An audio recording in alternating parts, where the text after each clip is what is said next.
احنا في شهر ربيع الأول، شهر ميلاد الرسول صلى الله عليه وسلم. والرسول صلى الله عليه وسلم كلنا عارفين ان هو محمد ابن عبد الله. طب هو ليه اتسمى محمد؟ اسم محمد اصلا ما كانش معروف في العرب، ما كانش مشهور. تعال اتفرج كده على اسامي الناس في العرب، مش هتلاقي بينهم محمد خالص.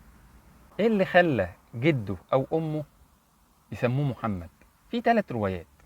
يقال ان الرواية الاولى ان اللي سماه محمد جده عبد المطلب عشان يحمد في الارض والسماء. دي الرواية الاولى.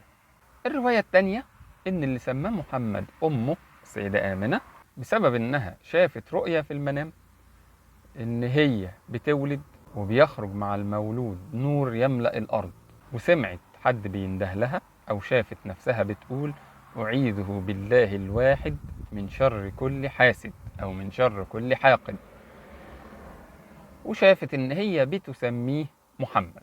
الرواية الثالثة يقال ان عبد المطلب كان خارج مع 3 من اصحابه رايحين الشام، فقابلوا واحد من اليهود. حوار طويل، اخرته ان لما هو عرف ان هم من قريش من جزيرة العرب، قال لهم ان جزيرة العرب هيخرج منها نبي. اسمه ايه النبي؟ اسمه محمد، باختصار. فكل واحد قرر ان هو يسمي محمد.